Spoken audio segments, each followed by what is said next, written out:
אני חייב פה לתת באמת את המחמאות הרלוונטיות, שהייתה עבודת צוות משותפת של שני הגופים, ופתרנו כל הזמן את כל הפתרונות. זאת אומרת, אני היום כמנכ"ל,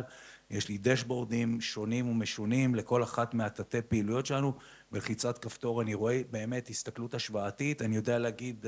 הנכס בחיפה, אפרופו בחוצות המפרץ שקרוב אלייך, מה הוא מייצר לי פר מטר בכל מקום, אני יכול בלחיצת כפתור להסתכל על התפוסה ואיפה היא משתנה, מה הולך לקרות בחצי שנה ובשנה הבאות, שזה מאוד חשוב למנהל, ואני לא צריך לרדת כל יום לניהול שיחות עם המנהלים שלי, והכי חשוב, לפחות בעיניי כמנכ"ל, זה באמת היכולת שכל זה מתממשק ומגיע בסוף לדוחות הכספיים, זאת אומרת, מערכת הכספים שלי והחשבות וכולי,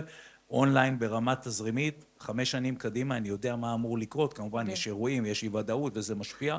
אבל ההתייחסות הזאת שבאמת כל הנתונים מתחברים לנתון אחד משמעותית, ובסוף יש לי מערכת בקרה תקציבית שיודעת להגיד ולאסוף את הנתונים ולשקף לי בכל רגע נתון איפה הסטיות שלי, איפה הסיכונים אם הם קיימים, אני יכול לזהות ולראות את זה בכל שלב, בכל ישיבת סטטוס כל שבוע, וזה באמת, אני אומר, זה מאוד שינה את אופי הפעילות שלנו כחברה, ועל זה אנחנו ממשיכים ומרחיבים עוד תתי פעילות. חשוב. מאוד חשוב. תודה רבה.